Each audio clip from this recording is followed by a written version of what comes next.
aquí presente en el Conversatorio Despertando el Potencial de la Vida, desarrollo y diseño regenerativos para entornos construidos.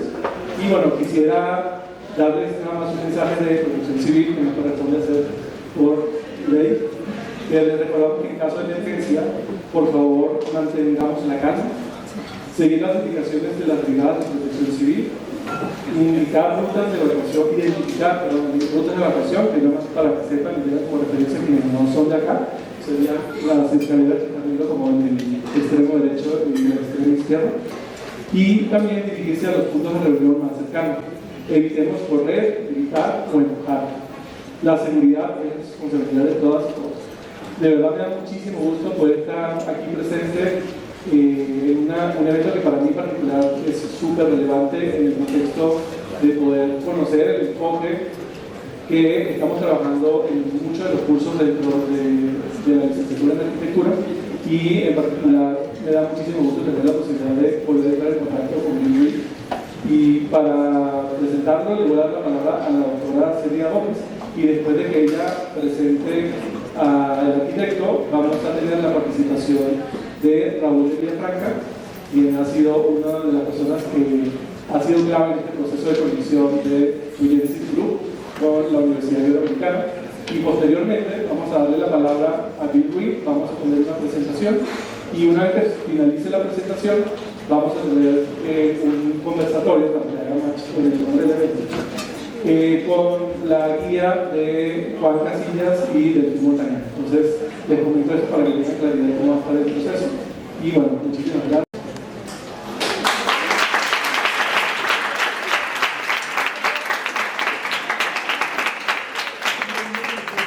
Buenas tardes a todas y todos. Antes que nada me voy a dirigir a en inglés porque la introducción la voy a dar en español.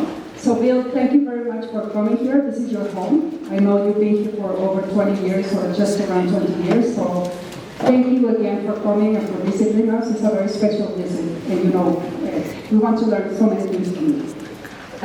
Now I'm going to speak in Spanish, Bill, and I told you that it's going to be a bit fast. Okay, so sorry.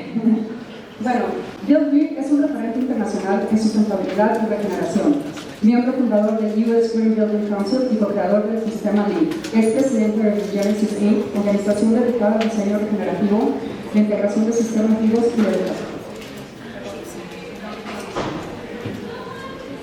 y la educación. Su trabajo se centra en el desarrollo regenerativo, un enfoque que va más allá de reducir impactos ambientales. Busca revitalizar ecosistemas, fortalecer comunidades humanas, mejorar la calidad de vida de las personas y los lugares. Esta visión ha marcado un antes y un después en el campo de la arquitectura, la planeación y la manera en la que concebimos nuestro papel como habitantes responsables del planeta.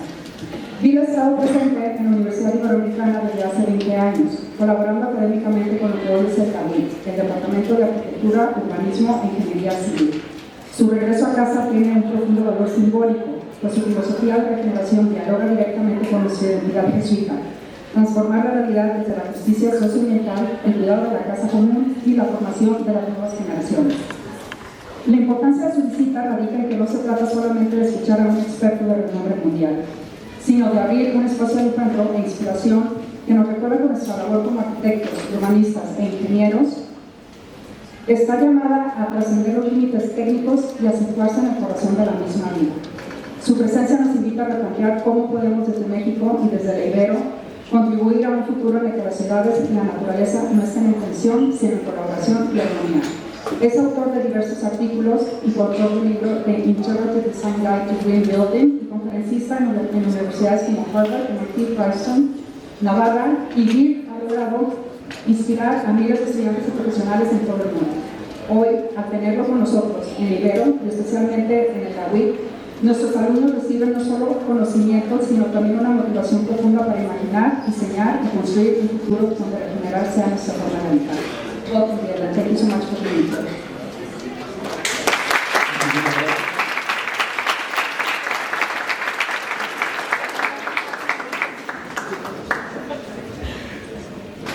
Entonces, bueno, vamos a darle la palabra ahora a Raúl de Villafranca. Gracias, Carlos. Buenas tardes a todos. Muy brevemente, platicarles, compartirles de cómo ha sido el proceso de nuestro camino en relación al tema del diseño regenerativo. Hace 50 años que entramos a la carrera de planeación, justamente 50 años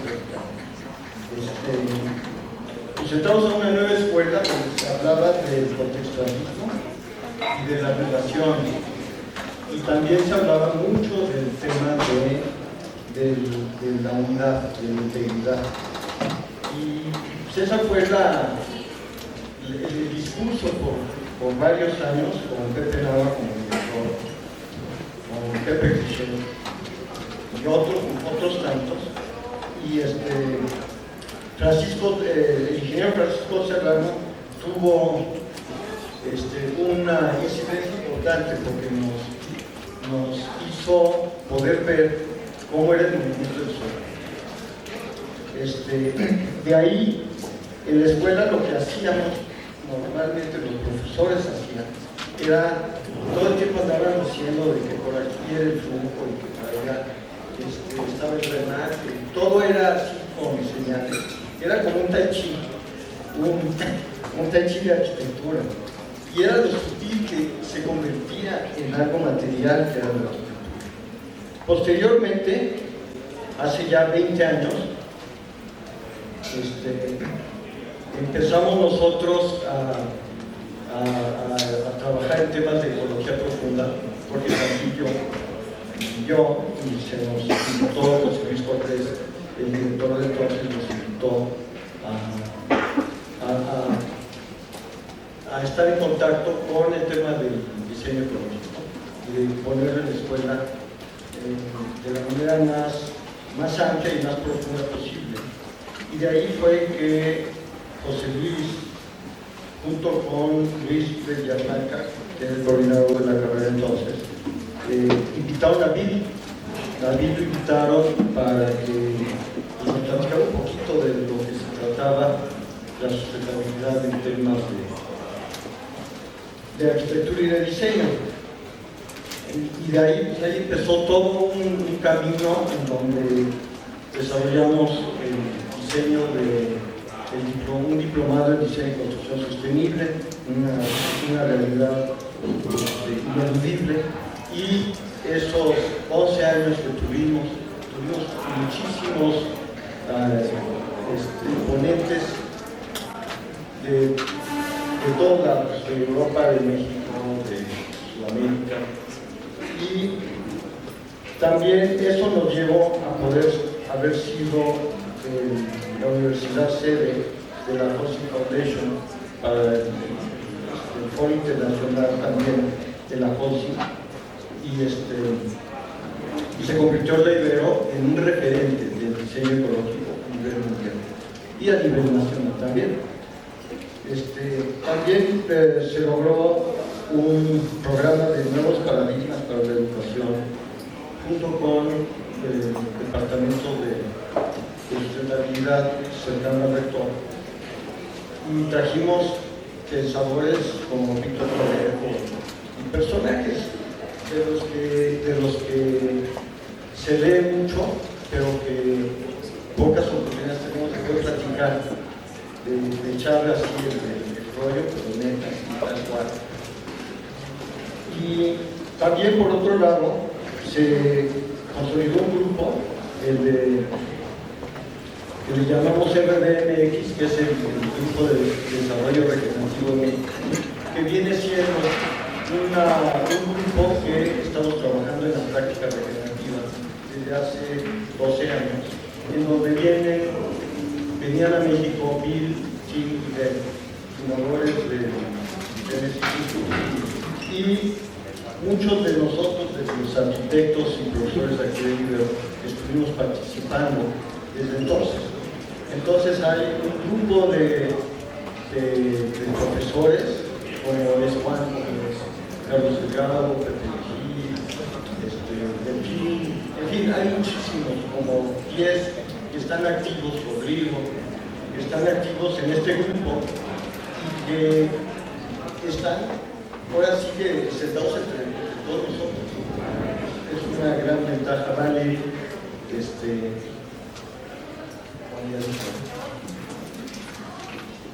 y bueno, pues ahora viene esta nueva inquietud por parte de la dirección actual, de volver a invitar, a revisitar, a conversar, a ver cómo ha evolucionado el pensamiento regenerativo en 20 años, el diseño ecológico, y con la gran oportunidad de tener también ahora hermanados o en pacto de sangre con ingeniería civil, que somos los que transformamos el entorno. Somos los causantes de todo lo que pueda venir en el futuro, lo cual es una maravilla. Y el podernos ver como colegas en el entorno es una maravilla, y es algo de lo que Bill nos va a poder platicar. Así es de que, pues bienvenido Bill, adelante. No sé si algo más debo yo de decir, pero ya lo dirás. La canción que dice que cada vez que cae un árbol muere una estrella. Entonces hay que cuidar estos árboles. Y cada uno de ustedes es un árbol. Gracias.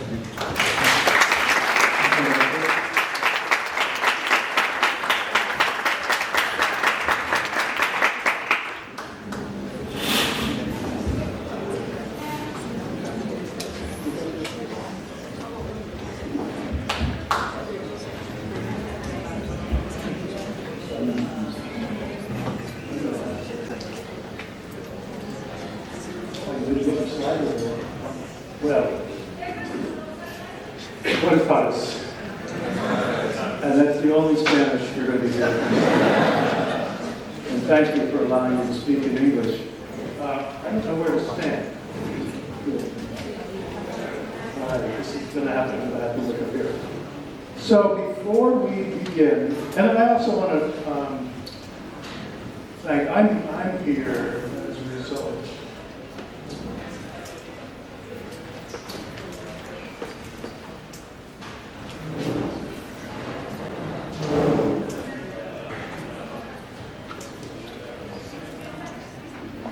The incredible work of Genesis. Kind of a mouthpiece. So I'd like Shannon to stand up. And Avery. Is Tim here?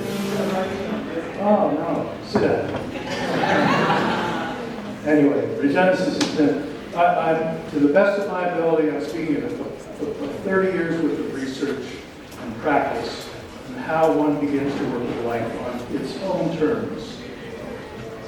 And so to begin, I actually want to put you to a little bit of work, and I know you're probably rolling your eyes, but I'd like you to look at this list, if you will. It's called levels of thought. And I'd like to turn to your neighbor and answer this, just think into this question a little bit, because it's going to be very important for establishing the state of being for what I'm going to be speaking of for the next 45 minutes to an hour. So in the field of architecture and engineering, and is there anybody else here besides architects and engineers? Yeah, there's a few. It's okay, you're fine. So in the fields of architecture and engineering, what level of thought do we typically begin our relationship with clients? And why? And I'm not going to explain anything else about it. Just talk to your neighbor for about 2 minutes, 2 or 3 of you, right now. I want to hear a few responses. Everybody understand the question? Okay.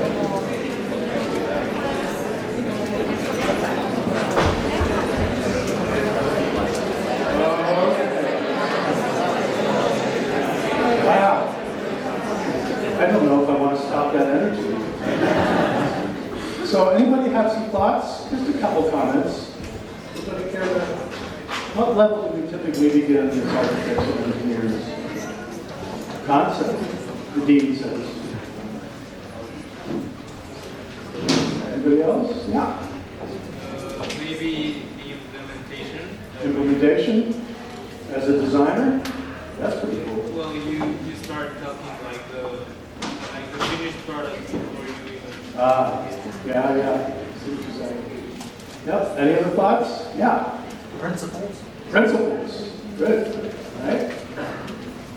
So, I don't expect there's any one right answer, but I can tell you as a practicing architect, when I would go into interviews and see my competition come out of the interview room with a model, completed design before they had ever met with the client, I begin to think that maybe design is where architects start.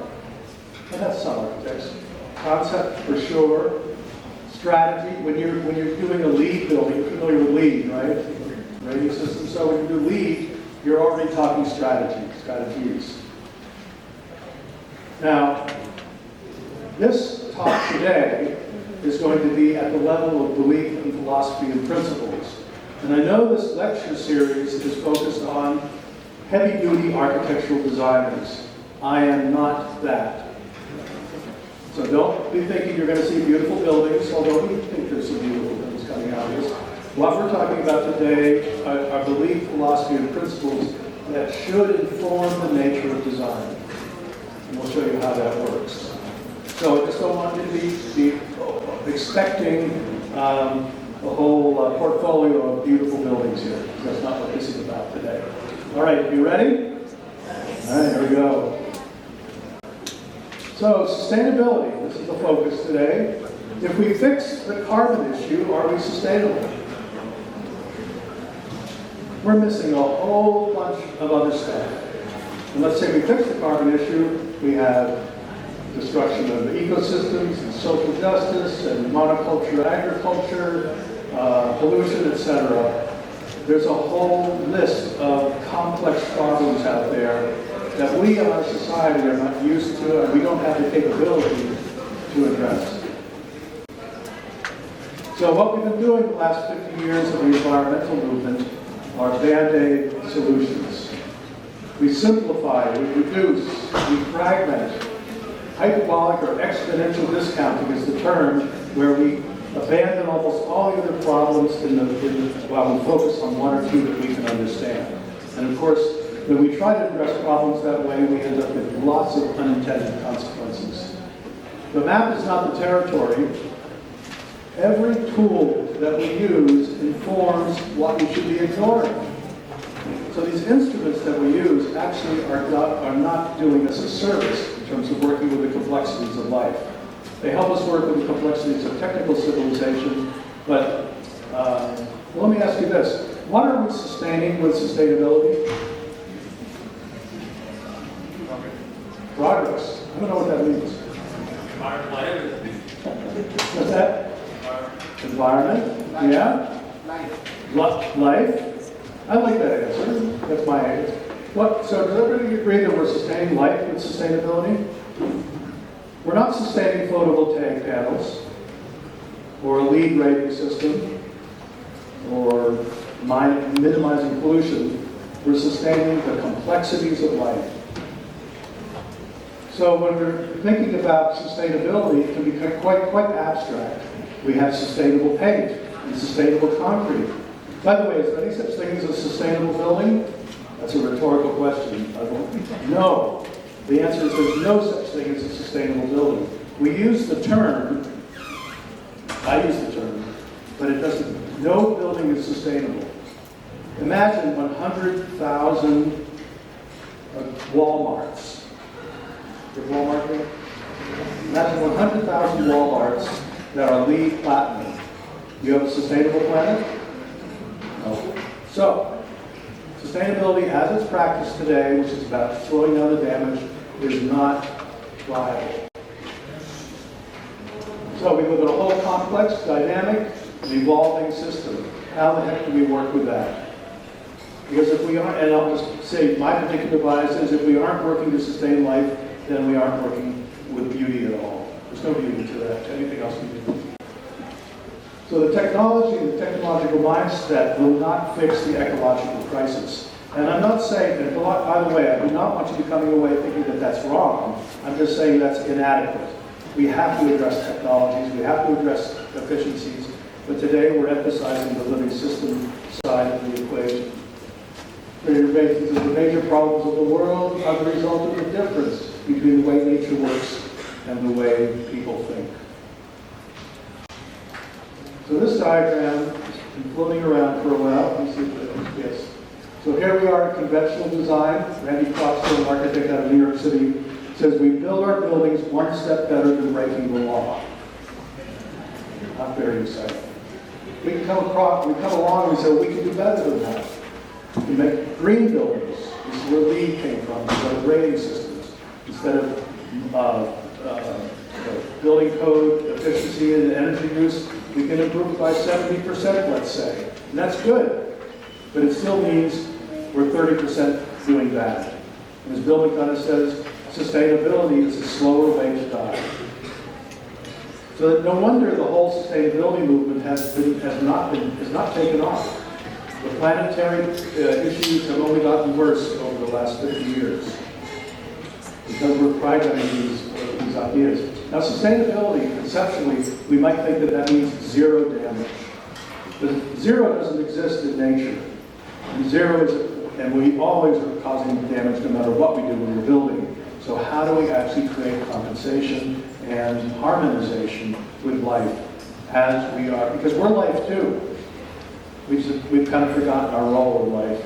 So that moves us up to restoration and regeneration. And these are two different things. Many people these days are using restoration or regeneration as a synonym for restoration. Regeneration certainly includes restoration in its worldview, but regeneration means something more than that. So restoration, I'm going to give you a very geeky definition. And by the way, if I'm speaking too fast, please just yell, slow down. I started really rapidly. So restoration means that we are restoring an ecological subsystem, like a beach dune system, or a riparian corridor, or a wetland, or a forest. An ecological subsystem so that it has the self-organizing capability to evolve. Evolution is the point. That it has a critical mass of species and diversity of relationship that it actually begins to take off of itself. Now, regeneration means, do we, as humans, have the capability to remember that and not 10 years later decide to build a parking lot on a wetland? Because our culture has regenerated that understanding. We are lucky if we have a memory of a decade in Western society. We don't have great oral traditions, we don't have stories, we have day-to-day news.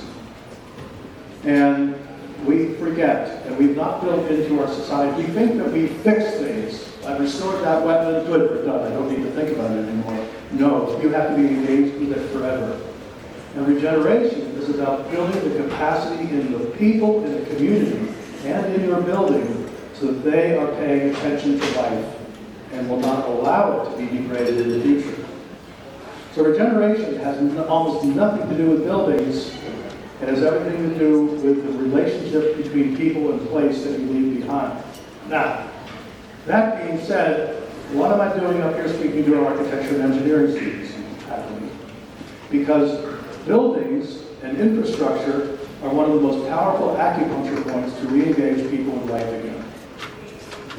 And out of that engagement comes incredible beauty.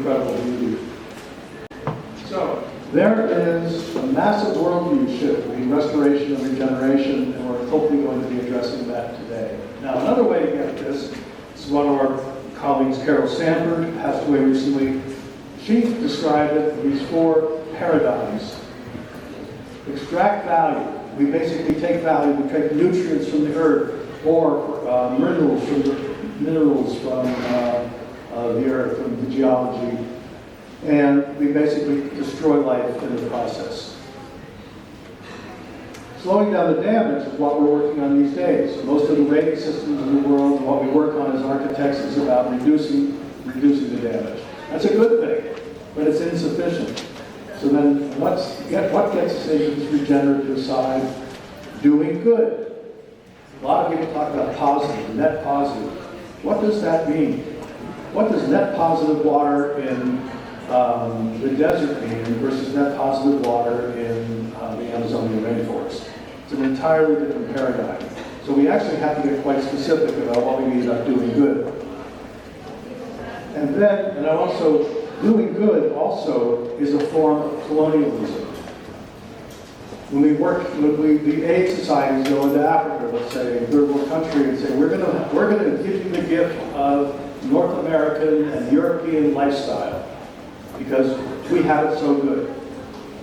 And that's a gigantic form of imposition, where we're imposing our worldview on another culture. And by the way, the happiest people I've seen on the planet have been in Africa, and they are not working with any of the technologies that we have now. So I'm not sure what kind of gifts we're actually giving people. And then the final one is evolving inherent potential. So doing good doesn't really work very well. I'll tell you a quick story. In Ghana, we were in a village, and there was a well, and the women in the village didn't use the well. Some agency spent thousands and thousands of dollars to do this well for them, but the women chose to walk 3 miles to the river. And so we asked them why, and they said, well, the only time we have a chance to gossip and talk about the men is on the journey to the river. No one asked them. So that's a form of colonialism, just giving these gifts that actually have no meaning. So what does it mean to evolve inherent potential? Let's look at this definition here. Whether with people or life sheds, every living entity asks that we approach it individually to reveal and support its unique potential, or its unique character. So today's talk is about how do we actually pay attention to that and incorporate that working into our designs. All right, what's life? Life is the process of, so it might be good to have a definition of life. As complex as that is, here's my favorite definition. Life is the process of becoming. Okay, so that's really a Chilean biologist. Becoming, the process of becoming, the process of evolution, the process of continual development, not static. Life is not static, it continually moves. Life, and the cool thing about life runs up. When we work with life on its own terms, it heals itself. Here we are out there thinking that we can heal life, and life already knows how to do it. We have just not partnered with life on her own terms. So it's full of potential. So what the heck is that word potential? This little girl apparently wants to be an airplane pilot. That is potential. From very young, you can tell a child what direction they're going. Sebastian Sega's farm in Brazil, it was destroyed by bad farming practices, but 10 years later, this is what it looks like. The Los Plateaux, a famous example in China, an area the size of France, restored to green in a matter of 18 months. Once people asked the farmers how life worked there, instead of thinking that we could figure it out as scientists. The Venetian Canal during COVID, clean water. Nature will figure this out. The air in Beijing, 2 months after COVID. Life wants to run up. And we just keep abusing it. The civil engineer view of a stream in Baltimore, Maryland. But once they learned how to slow down the water and they dug up the concrete, this is what the stream looks like 3 years later. So isn't that what we're looking for with sustainability, folks? You know, when we talk about quality of life, and we ask people what your favorite place is on the planet, where do most people talk about it? They talk about where they go on holiday, vacation, to the lake, to the woods. We don't talk about our downtowns, urban cities, not too much anyway. So life is what we're all looking for, I think. And the cool thing about this is that living places that we work are living organisms. And the places, the social, ecological systems also want to be healthy if we work with them on their own terms. Full of potential. So what does that mean? All right, I'm going to give you a very simple example. This is a small grocery store, a cooperative grocery store in Brattleboro, Vermont. And they called us up and they said, we would like to do a LEED Gold grocery store. My question to them was, do you want LEED or do you want sustainability? Because there's a difference. And the answer they gave was pretty cool. They said, we want both. Now that would make a lot of sense. And so we met with them and we did 5 minutes of research on because it's a grocery store. So where does food come from in this grocery store? Well, it turns out the average bite of food in the United States travels 3,600 miles. So the first tour that we did of the grocery store, we took the executive council through, we went to the produce section, went to the apple bin, turned over the apples. Guess where they were from? New Zealand, 12,000 miles. There were blueberries from Chile, strawberries from California. So there's where you see the biggest energy burden had nothing to do with the building. It had to do with the product the building was selling. And so what we learned is that Brattleboro actually has an essence or an inherent potential to think about food. The slow food movement in the United States was founded in Brattleboro. Every spring they have something called the March of the Heifers, the March of the Cows. Not many towns have a March of Cows. There's an indicator here that maybe food is important to these folks. So they basically work with healthy landscapes. So we did a very quick study. We said, we asked them the question, what happens if there's a truckers strike? He said, well, we're out of business in 3 days. What happens if a grocery store chain comes into town? Oh, we're out of business probably in a year. So what's the one thing a grocery store chain or a trucker strike can't compete with? And that's local food. So local food became the dominant driver for this project. And so then we looked at where the farms were. All these green splotches on this one map, and many more, show almost all these farms, former farms, are now abandoned, no longer growing food. The soil has been depleted, the forests are polluted, the streams are polluted. It turns out the best soil was in downtown Brattleboro. People say, well, we built over everything. No, you haven't. You've only built over about 35% of the land in your town. Most towns fed themselves in backyard gardens during World War II, victory gardens. So why don't we establish farms in our backyards for a while? We begin to work on restoring the health of this soil up here. So this grocery store is now an entirely different animal. It was programmed to become an agricultural and soil extension service to teach people how to grow food in their backyards again. A cannery, where they would can the food. A daycare center, where they would take care of the kids, where the parents were doing the canning work. An abattoir, where hunters could dress their meat, because it's a big hunting area. A credit union to give the loan money to farmers to reestablish small farms again. And a forest service extension service, to begin to re-establish the health of the forest floor and soil. Oh, and by the way, a grocery store. The board was so excited about that they hurried us up to do an emergency board meeting. The executive committee was so excited. We had an emergency board meeting that evening, and they call it the double train wreck meeting. It was a disaster. Because the board said, wait a minute, what is this bullshit? We just wanted a grocery store. All this stuff. And we were fired that evening. So we realized we had made a major mistake. That life isn't just what's out there, life is what's in here. So we wrote a long report, and we basically tossed it to the board and said, well, we're sorry, read this report. And they read that report. And I'm a Vermonter, we're cheapskates. We're going to get value out of this no matter what. They read that report over and over again, and almost a year to the date later, after we were fired, they called us up, the president of the board called us up and said, Bill, we want to apologize to you. This is the best thing that's ever happened. We thought the building was important.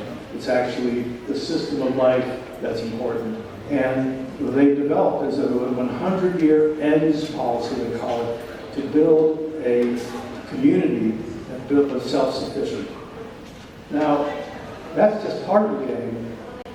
Not only did the work around Brattleboro take place, Other cooperatives in the region heard this. And this is like regeneration. When you're doing it right, it's like a pebble dropped in a pond. It ripples out. So other cooperative grocery stores called and said, what are you guys doing? We want to learn how to do that too. And so the Brattleboro Co-op now became a teacher to the other cooperatives in New England. And that's the ripple effect, that once you tap into meaning for people, they take off on their own. And this is how we would amplify and magnify the process towards sustainability, is to regenerate our relationship with life, because most of us are missing that meaning in our lives. Okay, one of the things, all right, put that whole together, folks. Engineers and developers, yes, Raul. You have said so many things that are related to different levels of thought. So, like a place is a living system or So the principles, we're going to get to that in a second. So, so one of the principles that we hold, and we say this to our developer clients and architects and engineers, if you are concerned about sustainability, regeneration, whatever you want to call it, if you're concerned about this, then your project is not the project. The project is life. Your project will emerge out of that understanding. It reverses the role. No longer are we focused on the object and on the thing, we're focused on life, and then we learn what life teaches us about what should emerge. That example at the grocery store is a good one. So the project is a thriving socio-ecological system. Greater diversity and greater diversity of relationships. By the way, our colleague Joel Lansford has a kind of fun example. The zoo has a lot of diversity, but it has no diversity of relationships. So it's a dead system. So relationships are vitally important when you think about life. So your project emerges from this. These new perspectives. All right, just because at this point, most people and our clients need to think, oh my gosh, how expensive is this going to be? And let me just say that this work is so much less expensive than conventional design and construction. I can't get into all the details on that, but I will say that our experience has been the capital expenditures on buildings are about 2% less when you work in an integrated way. It's a whole other subject. And the very litigious areas of the world, especially the east and west coasts of the United States and Canada, in particular, where the communities actually can stop projects, our projects come in about 18 months faster than business as usual, because we're in a new way of being in relationship with people. So there's a lot of money in this, a lot of money to save. All right, now that we're done with that very functional thing. All right, so what are some of the principles? First of all, I'm just going to reiterate this. You work with potential, not problems. Problems fragment the world. The potential is something we can work towards. And again, just think of a child, the potential of a child. You don't itemize all the problems of a child. You kill the child's spirit, right? Children's spirit. You work with where they want to grow. The other thing is, and this is probably the most important thing that I can say today, so I would love to take, I just want to underline this. This is something that philosopher Gurdjieff called the law of three. The yin yang is another form of this. But all life, it's the most important thing you need to take away from today, I think. All life can be seen as an activating force, you want to build a building, and a restraining force, gravity, finances, building code, NIMBYism, whatever. And what we have a tendency to do is compromise or concede. I give up a little, you give up a little, we call it a day, both sides lose. And by the way, with both sides losing, compromise actually is a slower way to die. You compromise again, and again, and you're in the ground. So while politics considers it the height of political sophistication, look how well that's working in the United States. So we have the need to think differently. And what nature does, nature harmonizes. As long as you accept death as part of life, the system of nature is always creating greater value, complexity, and diversity of relationships. light runs up. So we have never seen this fail in any of our projects when anybody's been willing to sit down for more than a week and actually think and rethink what is at the core of what's activating them and what the restraints are. And we find out that people end up with better results on both sides. That's what's remarkable about this. So hopefully we have a bit of time to share an example about this. Because of this diagram, though, this is where we get a lot of our work. We had one developer who heard me say this, and they came up to me right after the talk and said, if you can harmonize, you're worth 15 years worth of lawyers. And they said, we have 25 activist groups in our community, in our city, who all call us the enemy. Would you be interested in seeing if you could harmonize this? I said, well, sure. They said, we don't believe you. We don't think you can do it. But we're willing to give you 2 months of consulting money to show us what you can do. We said, well, sure, of course we try it. So this is down in Villa del Mar, Chile, just north of Valparaiso. This is an oil tank, a 19-hectare oil tank farm. Copec Corporation owns it, and they wanted to give a gift to the city. And the gift to the city was about 1.5 million square feet of mixed-use development. And there were 25 activist groups who basically said, get out of town. Villa del Mar in Villarvansi is one of the great garden cities of the world. The Chileans borrowed English garden city tradition in the late 1800s. It was a beautiful place. This is what it looks like now. They've lost the spirit of care. The architecture's gone.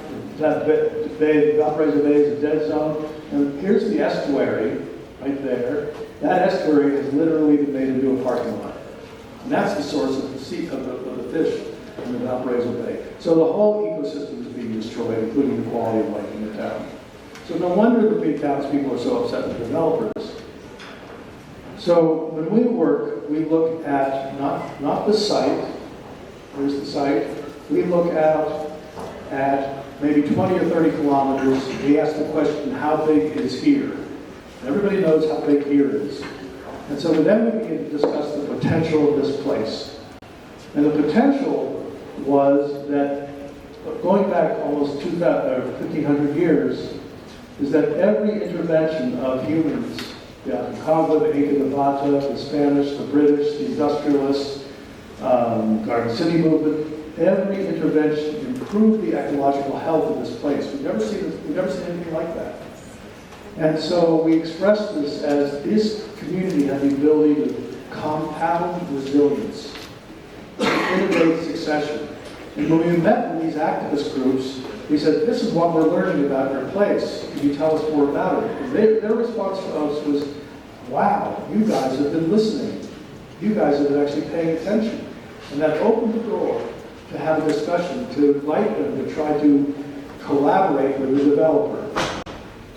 And we did this for 3 weeks, met with 18 to 25 activist groups, and the shift, because of that conversation, went from negative to enthusiastic or supportive. And what they were enthusiastic or supportive about was the ability to recover a flourishing quality of life in the town.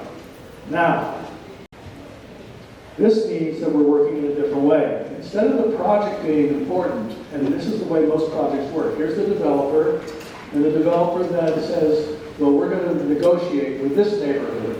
This neighborhood, we're going to give them a swimming pool that could give us permission to build. This neighborhood, we're going to give them access to the beach to give us permission to build. Is this sounding familiar, folks? All right, so the alternative is, what's the potential of this larger system to be healthy and whole again? And all of these different activist groups, same ones here, are basically invited to become in partnership with each other and with the developer, because the developer wants quality of life too. They don't want a bad city. So maybe all of us work together towards this potential of compounding resilience. Maybe we can have a healthy city again. And we got maybe 60 people interested in that. And we invited them to lunch, because everybody loves to be fed. And we traded information and perspectives with each other. And we did this every month for a year. At the end of 10 months, the chairman of the Chamber of Commerce, who, by the way, when we approached him, he said, listen, we don't need to talk to a couple of gringos from the States. We know how it works. Don't bother us. He called up our client and said, Ricardo, I don't know what you guys are doing, but count us in. This is the first time the city's been able to dream. What did he get? Sorry, get emotional about this stuff. What he heard from the community is that there's something different going on. There's people who are listening. There's people who are caring. And that means so much more. It's this displaying a beautiful building. Saying, look at this great architecture that we've done. By the way, it is great architecture. But it isn't what's meaningful to people, not right away. So let's talk to people what is from a position of what is meaningful rather than what we think is meaningful. So not only did the executive director of the Chamber of Commerce call up, the mayor, who refused us to, she banned us from visiting her planning and sustainability staff. She called up our client another year later and said, all right, I get what's going on, this is great stuff, we want to be part of it. So what has to happen is has to grow from meaning, not from imposition. And these are examples of, here's one of the first meetings, here's a second and third meeting, here's a fourth meeting. And gradually, we get hundreds of people coming out to this because they felt invited by their community, not us. It grows from an inertia. And we call this building an energy field because what happens is you're creating a different kind of energy. You're not talking about guilt. You're not forcing people to accept something they may not understand. They're building from their understanding of their place and what's important to them. And that doesn't mean that we don't come back and help them understand what could be really beautiful and important and meaningful from a building standpoint and an infrastructure standpoint, but we've got to start from where they are. And they have to be invited to start with the way life works, because all of us, most of us, have forgotten that. So this executive director of the Chamber of Commerce, by the way, here's that estuary. You can see the parking lot. He donated $4 million to the restoration of the estuary. Nothing to do with this project, but everything to do with the quality of life in that city. And that's when things began to take off. And it's still going. But it was just in Chile 6 months ago. It's still moving along. This is one master plan that came out of it. This will never be built. But it was just to show you that real stuff comes out of this first. Okay, so there's the principle of working with the law of 3, or that work with potential. Now, work with whole living entities. This is kind of a fun example. I don't know where the heck I am in terms of time. How much time do I have? 15 minutes? 10 minutes? Probably not. I'll try. Yeah, 12 minutes. 12 and a half minutes. So, I can stop now. See, I needed you to say that. So, what does it mean to work with a whole? We use that term all the time. What the heck is a whole? The best definition I've ever heard came from our mentor, Carol Sanford. Wholes are singular, alive, and evolving. So, you're a whole. You're singular. There's a boundary around you. You're alive. Your heart's pumping. Hopefully you're evolving. You're here at school. That's an indication. But here, which whole, then basically you have to ask, which whole do you work with? Let me move this ahead a second. There's multiple holes. You have bacteria living in your gut right now that are living in a whole different universe. They're just dependent on your body. They're whole, singular, and evolving. And then the larger whole that you're invested within might be your family structure, or maybe your school class or community.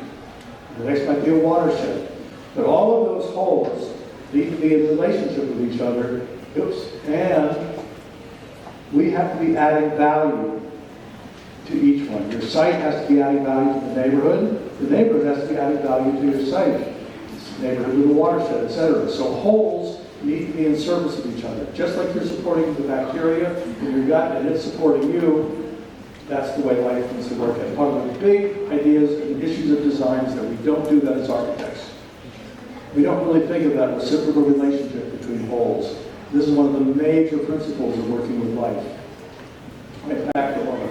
So, you're a whole. What does that mean? The way we typically work with a whole is that we grab lots of little pieces. So I'm going to take Luis here as an example. If I wanted to get to, I do know Luis, but if I wanted to get to know Luis better, I might take his kidneys, his lungs, and his liver, and skeletal structure. And would I understand Luis?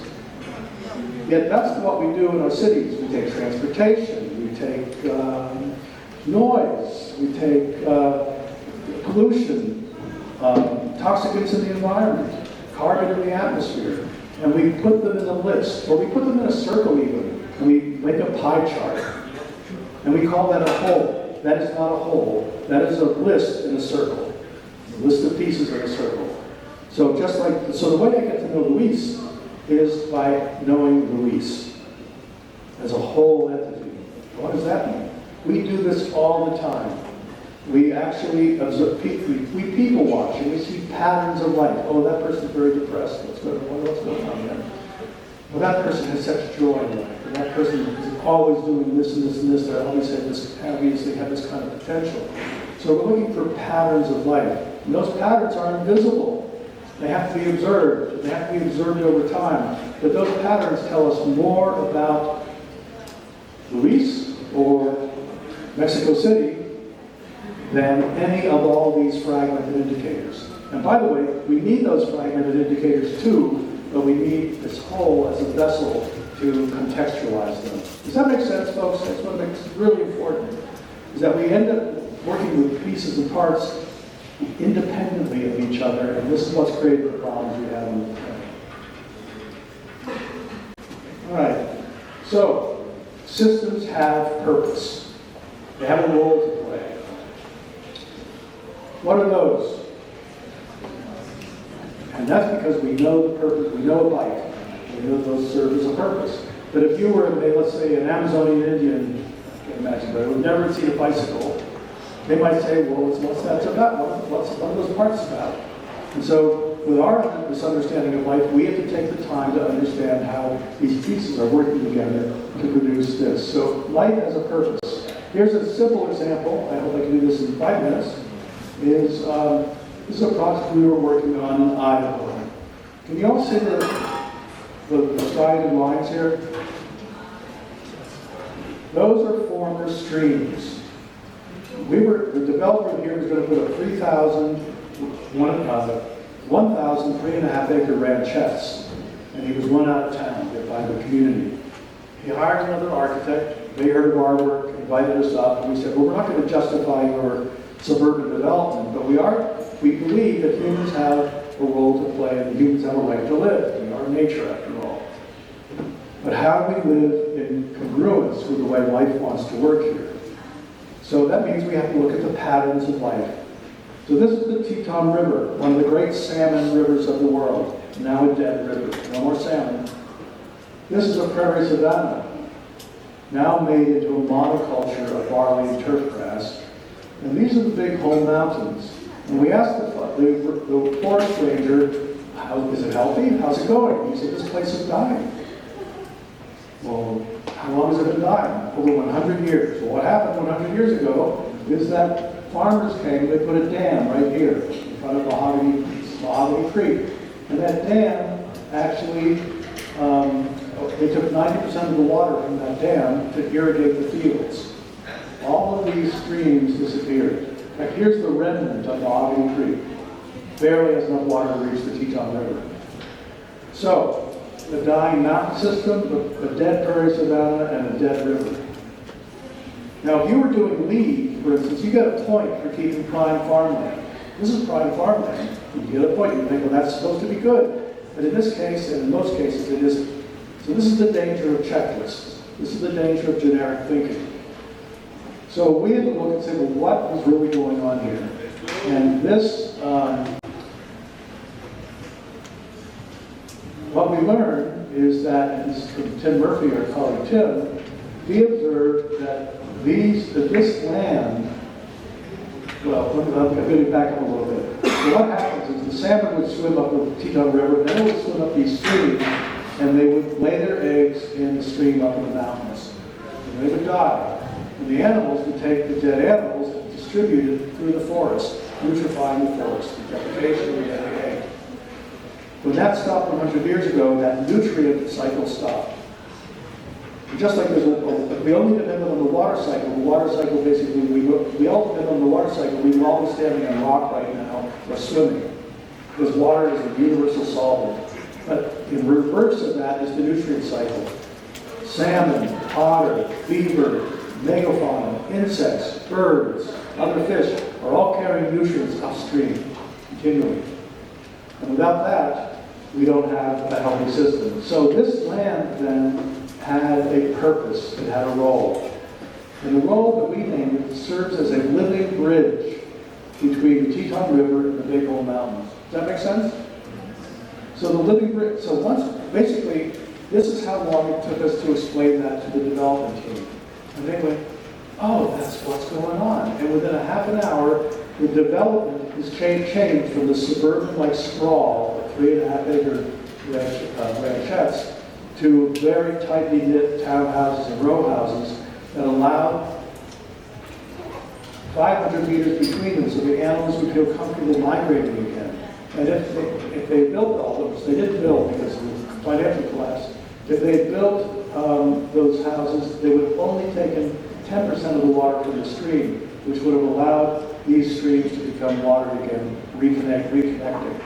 So the point of this is there was a human development that was harmonizing with life and creating better conditions for humans and better conditions for life. It can be done. We don't have to give up. It's not an either-or situation. Okay, here's the soils map that proves the point. All right. A lot of times people say, well, now what does that have to do with me? I live in the cities. Cities have our natural systems too. Jane Jacobs, in her famous book, Death and Life of Great American Cities. If you haven't read that novel, I highly recommend reading it again, and just reading the introduction, because she's talking about the same thing. And here in the Lower West Side of Manhattan, the pattern of life is eyes on the street. Because having eyes on the street from the shopkeepers and the people living in the apartments allows the street to be safe for the kids. If you broke that pattern of eyes on the street, it would destroy the social fabric of that neighborhood. So it's paying attention to what is core, the core patterns of life that allows us to begin to hold whole systems, hold the complexity of whole living systems. So this means that we basically need to work at the scale of the place, something that we can understand. Eleanor Ostrom proved that this is the way to counteract the tragedy of the commons that Garrett Hardin wrote about. So we can heal the earth place by place. By the way, there are 4,037 cities on the planet larger than 100,000 people. If we get a 3.5% tipping point of change, that means we only have to do this in 141 cities around the world, and the rest of the world will be transformed. I don't think that's such a big stretch. I think it's really possible. I like Terry Tempest Williams' quote here. Place is the doorway into caring. Love of place unleashes the personal and political will needed to make profound change. We can also unite people across ideological spectra because place is what we all have shared. It is a common that allows people to call themselves a community. So place is probably the universal scale unit of success and sustainability. And I'll let that stand on its own. So, ultimately what this work is about is developing a relationship with each other, a relationship with life, and for an understanding of the purpose of life in that place, meaningful purpose. That's really the recipe. It's not that hard. I'm going to skip this. And I will say, as Katia Laszlo says, sustainability is an inside job. We cannot change the world unless we're changing ourselves. Another way to say this, in the process of changing the world, we are going to change ourselves. Because you learn to appreciate perspectives and depth of care that may not be accessible to you if we're only working with technology. So this work is about falling in love with life again. And I'll find an end here. This work is a practice. It is not an episode. It is not an event. It is not a building deliverable. The deliverable for this work is building the capacity and capability for people to co-evolve with each other and with the living systems that support us. The building project is the acupuncture point to engage community. Most people are activated through buildings. And well, let's activate it at a much deeper level than we do as architects, typically and engineers. So if you want to build a ship, this is a famous quote from super. If you want to build a ship, don't herd people together to collect fluid, and don't assign them tasks and work. But rather teach them to long for the endless immensity of the sea. I'll stop there.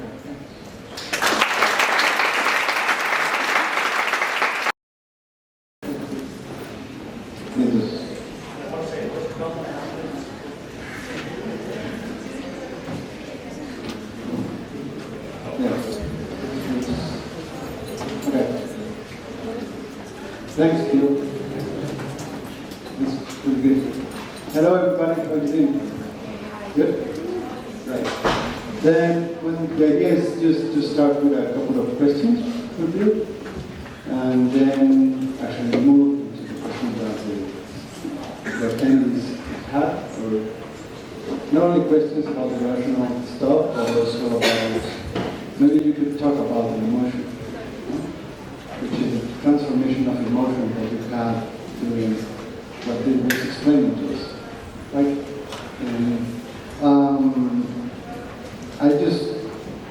A lot of things came to my mind during the lecture. I remember, like when you were saying that you were hired and then you were fired, and then you were rehired a client, no? Because something happened in the place, right? Then this makes me, the question that emerged in me was, how does, through the generative thinking, an architectural project or an engineering project becomes the way of humans are caring of the place where their life and thrive? How does that happen? Yeah, how does that actually, then all the people here is learning how to create space, volumes of air, right? ¿Quieres ponerla en español también para que amarre? Ok. Hay que amarre. Ok.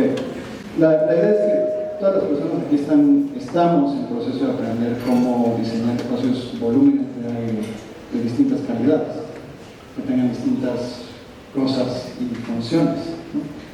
Pero cómo estas prácticas del diseño y la arquitectura, de hecho a través del pensamiento regenerativo, se convierten en una forma en la que los humanos cuidamos del lugar que habitamos. Y es una perspectiva completamente distinta a lo que sucede actualmente, ¿no? Esa es la idea de la pregunta. How does architecture become the way humans can take care or care of the place? Okay, that's kind of what I talked about. But I think it is important. I think that means, how do you get a job like this? How do you get a job? How does one get a job that allows you to work this way? And many architects and architecture firms that we work with say that we don't want to do anything unless the client asks us. Please stop that. The clients have no idea what possibilities exist, what potential exists. Our job is to lead. Our job is not to serve, or we're serving indirectly. And so what we do, what we say to our clients is, number one, we share with them something like I just explained. And I said, if this interests you, then we have something to talk about. If it doesn't interest you, let's not waste your time or ours. So that means you're actually filtering clientele. And the other thing we say to them, and we just picked up a new project in the Dominican Republic, and we invited the developer to say that he is going to be responsible for the regeneration of this place for decades after we leave. It's not us. We're just starting the process. His job is to further it and to continue the process of regeneration. Are you willing to accept that responsibility? So that's question number one. Question two is, you're going to go on a very expensive learning journey.